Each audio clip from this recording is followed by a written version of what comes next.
quand même un grand mystère pour moi. Je suis sexothérapeute, j'ai accompagné des milliers de personnes sur leurs désirs, sur leur...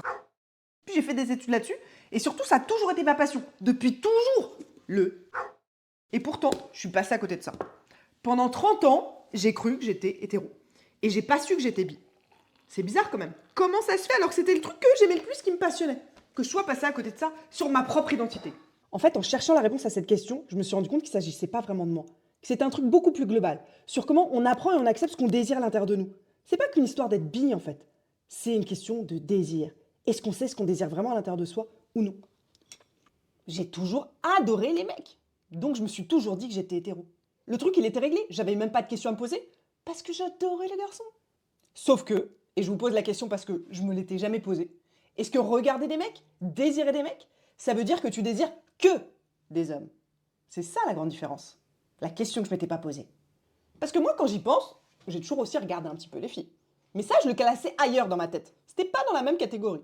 C'était dans la catégorie appréciée, copine, je la trouve belle. Pas dans la catégorie désir. Pas dans la catégorie amour.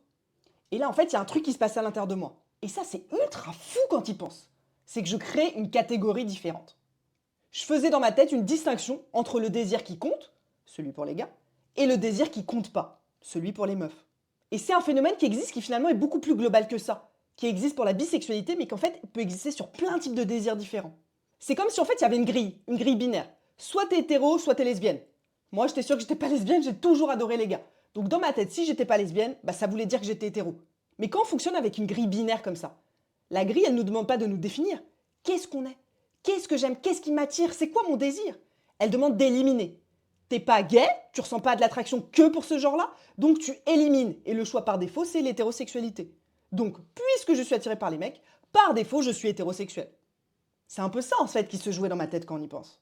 Je suis pas lesbienne parce que je désire les mecs, j'adore les mecs, donc forcément, je suis hétéro. Dans ma tête, il n'y avait pas de case autre à cocher. Et ce raisonnement-là, je me suis rendu compte qu'on l'a appris consciemment. Il s'est installé. C'est pas un truc qu'on a depuis l'enfance. C'est dans tous les films qu'on a regardés, dans les livres qu'on a lus, dans les questions qu'on nous a posées. Moi, on me demandait toujours est-ce que j'ai un amoureux. On m'a jamais demandé si j'avais une amoureuse quand j'étais petite, par exemple. Et même dans les coming out. Quand j'ai des potes qui ont commencé à faire leur coming out autour de moi, c'était un coming out gay. Ah bah finalement, il est pas hétéro, il est gay. Donc encore le truc binaire, soit t'es l'un, soit t'es l'autre. Jamais les deux, en fait. Et ce que je trouve très intéressant, c'est que finalement, c'est pas juste mon histoire. C'est quelque chose de beaucoup plus universel sur le désir. Sur qui on est à l'intérieur de nous, finalement. Ça parle de ce qu'on appelle une catégorie cognitive. Qu'est-ce qu'on fait quand on a une partie de nous qui est dans une catégorie cognitive du désir qu'on n'a pas dans notre cerveau, comme programme de base? Si t'as pas le mot, si t'as pas la case, ton cerveau il va ranger ça dans la case expérience, expérimentation quoi. Dans curiosité, dans c'est pas pareil, dans ça veut rien dire. Moi le désir il était là. Depuis longtemps je faisais des trucs dans les toilettes, j'avais 6-7 ans avec des filles déjà. Mais j'avais aucun endroit où le mettre, pour lui permettre d'exister. Et ce qui est encore plus fou, c'est quand le désir il se manifestait, j'avais une autre stratégie mentale pour ne même pas le voir. Et ça, on peut l'avoir sur d'autres formes de désir. Parce qu'il y a un deuxième truc qui s'est passé parallèlement à ce truc-là, de dire j'ai pas la case donc je peux pas le voir. C'est que parfois, il y avait des exemples concrets où ça se passait. Et où je trouvais quand même un moyen de pas voir le truc. C'est dingue, non? Et c'est pas parce que j'étais aveugle ou j'étais dans un déni psychologique. Pas du tout. En fait, j'ai compris qu'il existe un système de fonctionnement du cerveau, qui est quelque chose qu'on a appris, qui fait ça. C'est un truc très efficace, très discret, qui va classer différemment une expérience qui nous dérange, qui n'est pas en accord avec notre éducation, notre culture, la façon qu'on a de percevoir son identité. Et ce système-là, il s'appelle simplement, vous allez tout de suite comprendre, ça compte pas vraiment. Ça compte pas vraiment. Ah ouais, ça marche très bien pour les bi, mais ça marche aussi pour plein d'autres expériences qu'on peut vivre. Compte pas vraiment. Le bon exemple, c'est le jeu du docteur. Je me rappelle quand je me cachais dans ma chambre d'enfant pour jouer au docteur. Je faisais ça avec des petits gars, mais je faisais ça aussi avec des filles. Je jouais au docteur et je touchais des petites filles et des petits garçons, les deux. Mais dans ma tête, j'ai reclassé ça comme expérience d'enfance. Non, ça veut rien dire, juste je suis curieuse, j'ai toujours adoré, été passionnée par les parties intimes de tout le monde, du coup, je touchais tout le monde. Non, ça veut rien dire. Reclassement mental, expérience enfantile. Ensuite, il y a plein de meufs que je trouvais belles. Vraiment belles, hein. Et je me disais, c'est le côté esthétique. Quand j'allais voir une exposition, des photos, je voyais dans la rue, je voyais une meuf, je me disais « Waouh, elle est belle !» C'était de l'admiration. Donc je classais ça dans « Je suis quelqu'un qui aime l'art », donc le côté esthétique, visuel, et pas dans le côté désir. Alors que si je voyais ça pour un gars, eh bien tout de suite je me disais « Là, c'est du désir ». Donc j'avais une classification différente de l'esthétisme pour les femmes et du désir si c'était un homme. Donc encore une fois, le truc de ça compte pas vraiment. Ce désir-là, il compte pas vraiment. Puis je me rappelle, il y a eu ma vraie première fois avec une meuf. Là, je pouvais pas nier qu'il se passait quelque chose. Je faisais l'amour avec une meuf. Bah si, pourtant. Je me suis dit, je suis hétéro-curieuse. Ah, elle est super cette catégorie-là, hein, hétéro-curieuse. Ça veut dire que je remets pas en cause mon identité, bien sûr que je suis hétéro, mais j'ai le droit de vivre des expériences, des expérimentations. Parce que cette expression, c'est exactement ça quand on y pense. C'est je reste dans ma catégorie très confortable, je fais juste un petit détour, t'inquiète pas, ça veut rien dire. Ça compte pas vraiment, encore une fois. Pourtant, je faisais l'amour avec une meuf là. Mais je voyais ça comme de la curiosité ponctuelle, surtout que c'était vraiment mon domaine d'expérimentation pour le coup, et pas comme une remise en cause de mon identité d'hétéro. Et ça, on peut l'avoir avec plein d'autres pratiques, plein d'autres formes de désir qu'on a à l'intérieur de nous. On va dire ça compte pas vraiment. Même des fantasmes qu'on peut avoir pendant qu'on se donne du plaisir tout seul, en masturbation. Et cette première fois avec une meuf, avec le recul, elle m'a marqué. Parce que maintenant, je sais que je suis bi. Et je me dis, mais vraiment, j'étais tellement convaincue d'être hétéro, c'est dingue, non? Je vais essayer de l'appeler. Je vais appeler cette première femme avec qui j'ai fait l'amour. Et je vais lui poser la question. Est-ce qu'elle pensait que j'étais bi? Est-ce qu'elle pensait que j'étais hétéro? On n'en a pas vraiment parlé à l'époque. On n'avait pas vraiment de mots. Qu'est-ce que ça veut dire ça aussi? Et qu'est-ce que ça veut dire ça aussi? On va voir si elle me répond. Coucou, je t'ai mis en haut-parleur parce que je fais une vidéo sur la bisexualité et je t'avais dit que j'avais besoin de te poser 2 petites questions. Est-ce que c'est toujours ok? Bah ouais, vas-y, go. Comment t'aurais décrit ce qui s'est passé entre nous à l'époque? T'aurais utilisé quel mot, toi? Wow, on n'en a pas trop parlé, non? J'aurais dit genre, on a vécu une expérience. C'était truc, les meufs, elles s'embrassaient, on écoutait la chanson Katy Perry. Moi, j'étais en couple avec un gars, et truc, c'était excitant. On n'en a jamais vraiment parlé, on n'a pas mis de mots dessus, quoi. C'était juste, on vivait des trucs. Et si quelqu'un à l'époque t'avait demandé Aurélie, elle est bi, t'aurais répondu quoi? Bah ouais, grave. Franchement, c'était trop excitant, ces scènes-là. Donc je pense, j'aurais dit que t'étais bi, mais on n'en a pas parlé, on n'a pas mis de mots. Et moi, je me suis jamais posé la question pour moi. Donc toi, tu le voyais vraiment, quoi. Bah, neuf, t'as vu ce qu'on faisait, quoi? Bah, bien sûr que je le voyais. Mais juste toi, tu le voyais pas. Non, vraiment, pas du tout. Pour moi, j'étais hétéro-curieuse à fond, hein, je t'avoue. Bah ouais, je comprends, moi c'est un peu pareil, hein. Pourtant, j'étais surexcitée. Merci. Hi. Mais il y avait un troisième truc qui venait pas de moi cette fois, qui venait de ce que j'avais autour de moi pour me reconnaître. Parce que pour s'identifier à quelque chose, encore faut-il le voir. Il faut le voir pour qu'il puisse exister. C'est un peu comme un miroir, l'identification, en fait. Et il est où le miroir bi quand on y pense? Parce que je réfléchis aux séries que je regardais en grandissant. Il est où le personnage bi dans l'histoire? Dans les films aussi. Il y avait des personnages LGBT, mais c'était soit des gays, soit des lesbiennes. Franchement, pas des bi. Et si jamais il y avait quelqu'un qui était bi, souvent c'était une phase. Le personnage, en fait, il finissait toujours par choisir son camp. Soit c'était une phase d'expérimentation et le personnage y retourne hétéro, soit c'était une phase de transition, en mode j'assume pas encore que je suis gay et en fait je suis gay. Mais il n'y a pas de personnage qui est resté bi pour de vrai, sincèrement. Parce que franchement, moi j'arrive même pas à me rappeler dans n'importe quel film ou série un personnage qui est bi et qui reste bi jusqu'à la fin. Qui a une vie normale, qui s'épanouit en tant que bi, quoi, juste. Si vous en avez, mettez-le moi en commentaire. Parce que franchement, j'ai cherché, j'ai pas vraiment trouvé. Et ça installe quelque chose. Quelque chose inconsciemment. Ça dit que être bi, c'est un état qui est transitoire. C'est à un moment, tu peux être bi pour faire de l'exploration. Mais c'est pas une identité d'arrivée. C'est pas un truc stable. Parce qu'on l'a pas vu vraiment comme un truc stable. Donc comme moi, les personnes à qui ça arrive voient ça plutôt comme une expérimentation, une transition. Et pas comme quelque chose de fixe. Et pas comme une identité à part entière. Et même dans les espaces queer, là tu pourrais penser que c'est différent. Mais en fait non. Souvent être bi, c'est marginalisé. Si tu sors avec un homme, t'es pas vraiment queer, t'es pas vraiment bi. Et si tu sors avec une femme, t'es en transition pour devenir lesbienne. Je te jure, au final, t'es jamais juste bi. T'es toujours plus ou moins en train de te diriger vers autre chose. Et ça, moi, je le vis pour de vrai. Soit les gens, ils pensent que c'est une phase d'Aurélie, soit les gens, ils se disent, elle assume pas, elle est lesbienne. Non, pas du tout, en fait. Et le mot bi en soi, il a mauvaise réputation. On a une réputation de personne indécise, on sait pas ce qu'on veut. Ou d'infidèle. On aime tout le monde, on veut tout le monde, forcément, c'est super chelou. Et ces stéréotypes-là, en fait, moi, je les avais intégrés sans m'en rendre compte. Et je pense que beaucoup de personnes les intègrent. S'ils désirent tout le monde, c'est super bizarre. Et c'est des gens indécis, pourquoi ils choisissent pas cela? Et inconsciemment, bah moi, j'avais pas envie de m'identifier à ça. À quelqu'un qui sait pas choisir, à quelqu'un d'indécis, ou à quelqu'un de bizarre qui désire tout le monde, qui peut pas choisir et qui est forcément infidèle. Moi, j'avais pas envie d'être ça, en fait. Et puis, on va être clair, il y a le mot lui-même. Bi. Bisexuel. Ouais, je l'avais dans mon vocabulaire, mais pas comme quelque chose pour moi. Quelque chose pour les autres, quoi. Pas comme quelque chose qui pouvait me décrire moi. Le mot bi. Et c'est pas du tout anodin quand on y pense. On s'identifie au mot qu'on s'autorise à utiliser pour soi-même. Parce qu'en fait, une identité, c'est pas juste un désir. C'est pas juste le fait de désirer les hommes et les femmes. Une identité, c'est beaucoup plus global, c'est autre chose. C'est un désir qu'on reconnaît, qu'on voit exister, à l'intérieur de soi, mais aussi dans le monde autour. Et encore une fois, ce qui est intéressant là, c'est que c'est pas juste une histoire de bi, c'est une histoire de désir au plus global. Combien d'identités, combien de désirs, combien de fantasmes ne sont pas autorisés à exister à l'intérieur de nous. Parce qu'en fait, ils n'existent pas dans le monde visible autour de nous. Et donc, si on ne les voit pas autour de nous, on n'arrive pas à les concevoir dans notre cerveau, eh bien, on n'arrive pas à les vivre. Et on passe à côté d'un truc qui est ultra clé, ultra fondamental de plaisir, d'expression de qui on est dans notre vie intime. Et peut-être que là, vous ne savez même pas, comme moi, combien de trucs à l'intérieur de vous, vous ne pouvez même pas nommer. Et si vous ne pouvez même pas les nommer, comment ils pourraient exister? Tout simplement parce que vous les avez vus nulle part encore. Et on ne peut pas vivre dans sa vie intime quelque chose qu'on n'a pas imaginé. Donc voilà les 3 couches qui sont à l'œuvre en fait. La grille binaire, je suis hétéro ou je suis homo. L'effacement de l'expérience pour le requalifier en autre chose. Et ensuite l'absence de miroir dans tous les contenus qu'on consomme. C'est ces 3 éléments-là. Et moi j'ai vécu 30 ans ensouvi sous ces 3 couches de conditionnement-là. Alors que mon désir il existait. Que mon désir il était là. Pour les hommes mais pour les femmes aussi. Et c'est aussi en le nommant, en me disant ok je ne suis pas hétéro, je suis bi, que j'ai enfin aussi commencé à comprendre à l'intérieur de moi des choses sur le désir que jamais aucun cours de m'a appris. Et d'ailleurs, dans les cours de sexothérapie, on parle vraiment pas des histoires de bi. Ça n'existe pas. Moi, je l'ai pas vu en cours, ce truc-là. Il y a eu un moment précis, où j'ai couché avec une femme. Et là, vraiment, j'ai eu une révélation. J'étais pas hétéro. Je me voyais en train de faire l'amour avec cette personne, avec d'autres personnes en même temps autour, et de me dire, mais t'es pas hétéro. Aurélie, t'es pas hétéro. C'était pas une analyse, c'était même pas une remise en question, c'était juste, à ce moment-là, une évidence. Genre, waouh. Et le lendemain matin, dans la rue, j'ai vécu un truc ultra étrange. C'était comme si j'avais retiré des lunettes de soleil que je portais.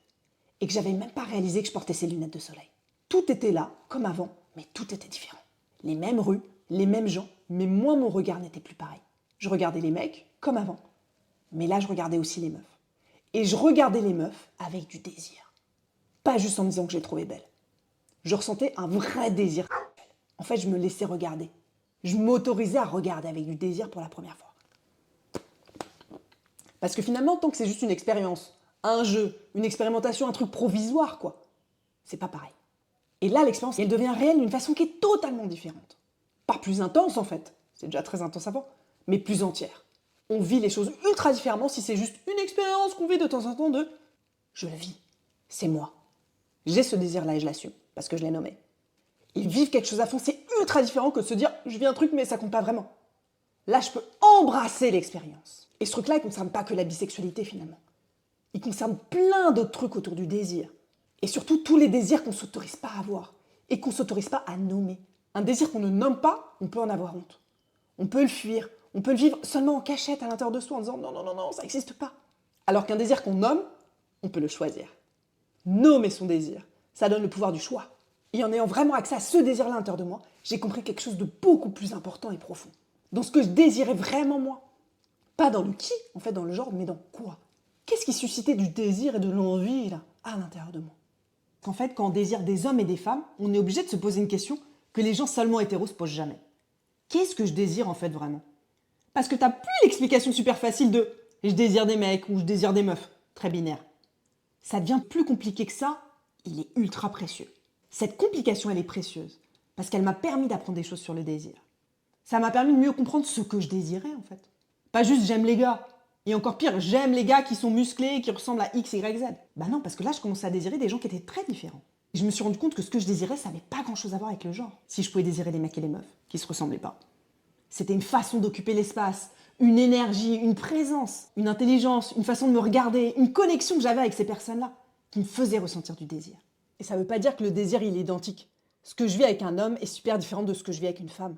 Ça nourrit pas la même chose à l'intérieur de moi. Et ça, c'est incroyable à comprendre parce que ça peut s'étendre à tous les autres champs de la vie intime. C'est important de comprendre que c'est pas meilleur ou moins bien et c'est pas un truc de substitut. C'est différent. C'est comme si t'avais faim de 2 choses différentes. T'aimes des plats qui sont différents et t'as ces 2 envies de manger différentes. Les 2, elles sont réelles et les 2, elles sont légitimes aussi. Et moi, j'ai regardé un truc trop drôle. Quand je suis en couple avec un gars, eh ben, j'ai beaucoup plus envie à côté de faire l'amour avec des meufs. Et quand je suis en couple avec une meuf en relation principale, eh ben, j'ai très envie de faire l'amour avec plein de gars à côté. Comme si, en fait, j'étais rassasiée, je fais beaucoup l'amour avec mon partenaire ou ma partenaire principale, eh ben, j'ai envie d'avoir l'autre goût.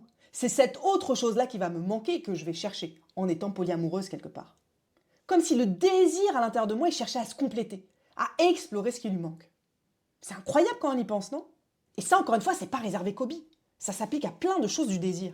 Tout le monde désire des énergies, des connexions, des présences. Pas des catégories, des petites cases toutes fixes, en fait, si on y pense. Et le problème quand on est hétéro, c'est qu'on est fixé sur une seule variable, le genre. Je dois désirer ce genre-là. Avec une forme de désir qui va avec. Et donc, quelque part, ça empêche de questionner vraiment tout le reste. Cette complexité qu'être bi peut amener. En fait, en étant hétéro, on peut aller chercher cette complexité. Sur qu'est-ce qui suscite du désir à l'intérieur de nous, pour mieux comprendre. Et aller au-delà de juste j'aime les meufs ou j'aime les mecs. Au fond, à se demander qu'est-ce que je cherche vraiment chez cet autre. Qu'est-ce qui suscite du désir. Et si vous êtes hétéro et que vous regardez cette vidéo, je vous invite à faire le même exercice. À retirer ce filtre du genre pour comprendre. Vous êtes un homme, vous êtes attiré par les femmes, très bien. Mais qu'est-ce qui vous attire chez ces femmes? Et si vous êtes une meuf et que vous aimez les gars, qu'est-ce qui vous attire chez les mecs en fait? Au-delà du genre. Et d'ailleurs, je me suis rendu compte grâce à une expo que désirer quelqu'un, aimer quelqu'un et être en couple avec quelqu'un, c'est 3 choses qui n'ont rien à voir. Et il y a un truc qui m'a frappé. C'est de ne pas représenter l'orientation comme des cases toutes fixes, toi, toc, toc, mais comme une ligne. Quelque chose qui bouge aussi avec le temps. Et les rencontres. Et ça allait beaucoup plus loin en représentant ça comme 3 axes séparés. L'attraction amoureuse et l'attraction de construction. La personne avec qui tu construis ta vie, le couple quoi. Et sur chacun de ces 3 axes, en fait, tu peux avoir des paramètres qui sont totalement différents. Par exemple, tu peux avoir quelqu'un qui est bisexuel, qui est attiré par les hommes et les femmes, mais qui amoureusement sera amoureux que de femmes, et qui ne voudra construire socialement qu'avec des femmes. Tu peux aussi imaginer une personne qui est que attirée par les femmes, mais qui est jamais tombée amoureuse d'une meuf, et qui finit par construire sa vie avec un gars. 3 axes séparés. C'est ouf, non? Et dans ce cas, on est quoi? C'est une personne qui est lesbienne, c'est une personne qui est bi, c'est quoi? Je trouve ça ultra intéressant de voir ces 3 axes, parce que c'est très différent. Et il y a des gens qui ressentiront une attraction physique pour tous les genres, mais qui ne seront amoureux que d'un seul genre, et qui ne construiront qu'avec un seul genre aussi. Est-ce que dans ce cas, ils sont hétéros? C'est intéressant comme question, non? Et ben moi, j'ai pas vraiment la réponse. Et je pense que vous non plus. Et moi, je pense que c'est aussi ce truc-là, en fait, quand j'ai compris les axes, qui faisait que je me disais que j'étais pas hétéro. Qui faisait que je me demandais si j'étais vraiment bi, en fait. Parce que j'avais majoritairement été en couple avec des gars, et amoureuse de gars. Mais que j'avais une attraction qui était un peu plus large. Alors est-ce que je l'étais bi dans ce cas? Parce qu'à ce moment-là, je pensais que tous les axes ils devaient pointer dans la même direction pour être cohérents et être dans la bonne case. Mais en fait, c'est vachement plus compliqué que ça, comme vous voyez. Et comprendre ça, ça libère vachement de culpabilité. T'as pas à être cohérent en fait sur tous les axes. C'est ok. Tu peux ressentir du désir physique pour tout le monde, mais en fait ne tomber amoureux que d'un seul genre. Et vouloir construire qu'avec un seul genre. C'est ok aussi ça. Et t'as pas non plus à désirer ce que tu aimes. Peut-être que tu tombes amoureux que des gars, mais qu'en fait tu désires que des femmes. Ça peut se produire aussi, c'est ok. Et pareil, t'as pas à construire une vie de couple avec ceux que tu désires. C'est pas les mêmes axes. La humaine, en fait, c'est pas un formulaire à remplir de façon homogène, et tout doit pointer dans la bonne direction. C'est mieux d'imaginer ça comme des couches. Et les couches, elles peuvent pointer différemment et ailleurs. Et en comprenant ça, j'ai réalisé qu'être bi, ça m'avait donné une énorme liberté. La liberté de m'affranchir encore plus des codes, pour être juste moi. Moi dans mon désir, moi dans l'expression de ma vie intime. C'est une liberté dans les codes, en fait, eux-mêmes. Et c'est ça que ça m'a apporté aussi d'être bi. Parce que quand t'es bi, forcément, tu vas réinterroger les codes existants, les codes hétéros. Et ça, c'est vraiment libérateur d'une façon que j'avais vraiment pas anticipée. J'ai fait encore plus de true crazy, j'ai encore plus libéré tous les désirs que j'avais depuis que je sais ça. Parce qu'en fait, le script hétéro, il dit des trucs implicites, qu'on applique sans s'en rendre compte. Qui fait quoi? Qui prend l'autre? Qui lead? Qui doit initier? Qui doit s'abandonner? Et ces codes-là, ils sont tellement intégrés que franchement, c'est vachement dur de les voir. Moi, je suis sexothérapeute et en fait, il y a plein de codes hétéros qui sont encore en back-office là et qui orientent énormément mon rapport avec les hommes. Mais finalement, quand t'es bi, tu navigues entre 2 codes, 2 genres qui sont différents. Et finalement, c'est une forme de liberté de dire je vais prendre ça et ça et ça qui m'intéresse dans chaque espace. Et moi, j'ai envie que les personnes hétéros ou les personnes gays puissent le faire aussi ça. Je peux mettre un gars de ceinture et prendre un mec. Je m'autorise à ça par exemple.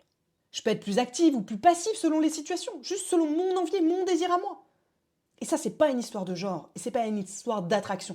Et c'est ça qui est important à comprendre dans cette vidéo. Et je vois que ça a changé aussi plus globalement la façon dont je désire les gens. Je suis beaucoup moins dans les critères. En fait, vu que j'ai cassé le critère du genre, je suis aussi moins dans les critères physiques, les critères d'âge. Il y a plein d'autres critères qui, en fait, en retirant le critère du genre, sont aussi tombés en même temps. Et ça, c'est ouf. En fait, je me suis débarrassée d'une partie des attentes sociales qu'en fait j'avais avant quand je pensais que j'étais hétéro. Et ça va encore plus loin. Avec la même personne, je peux désirer des choses et des moments qui sont différents. Et ça, je trouve que c'est super important à comprendre pour le couple à long terme. À un moment, je peux avoir un désir plus doux. À un moment, je peux avoir un désir beaucoup plus animal pour cette personne. À un moment, c'est un désir plus de câlin, plus psychologique, plus de partage. Et en fait, c'est comme si me reconnaître bi, ça m'avait vraiment autorisé à désirer de plusieurs façons, et même la même personne. Et ça, je me dis, c'est clé à comprendre quand on est en couple hétéro, longue durée qu'on est ensemble. Dire cette personne, je peux la désirer de plein de façons différentes. Et pas juste dans un script qui est assez réduit. C'est trop libérateur. Parce qu'en fait, les codes hétéros, ça enferme tout le monde finalement. Les hommes qui sont hétéros, ils ont le droit d'avoir envie d'explorer des choses différemment. Leur corps différemment, leur plaisir différemment. Et les femmes hétéros, elles ont le droit d'être plus libres aussi. D'initier plus, de montrer leurs désirs. Et c'est ça que j'ai envie qu'on retienne. Et donc la bisexualité, elle m'a pas rendue plus libre parce que je suis bi, mais parce qu'elle m'a aidé à poser des questions que sinon beaucoup d'hétéros n'osent pas se poser. Et que j'ai envie que vous puissiez vous poser grâce à ce documentaire. Parce que tout le monde peut questionner les choses, quel que soit son genre et quelle que soit son orientation. Et j'ai envie de vous laisser avec cette question-là. Pas sur votre orientation, mais sur votre désir. Est-ce qu'il y a quelque chose que vous désirez? Une façon d'être, un fantasme, une façon de vivre votre... que vous avez jamais vraiment nommé. Pas parce que c'est honteux, mais juste parce que vous n'aviez pas le mot, le miroir. Cette vidéo, elle est le miroir de votre liberté. Et c'est là que ça commence. Merci beaucoup. Pause 2 secondes, si cette vidéo vous plaît, likez-la, commentez-la, partagez-la et abonnez-vous à la chaîne. Ça soutient énormément mon travail. Ça prend quelques petites secondes pendant que je parle là, mais ça change tout. Merci beaucoup. Ça vous a parlé? J'ai fait une vidéo pour mes membres Patreon, où on va aller explorer les désirs avec des exercices concrets et questionner les codes que vous avez peut-être jamais vraiment choisis, en solo ou à deux. C'est la vidéo bonus exclusive pour les membres Patreon de la semaine. Si ça vous intéresse, le lien est en commentaire. Il y a aussi un site web dédié pour les membres avec des parcours d'accompagnement et de progression. Il y a des lives, des questions-réponses avec moi et les membres ils peuvent m'envoyer leurs questions pour avoir des réponses personnalisées. Merci beaucoup.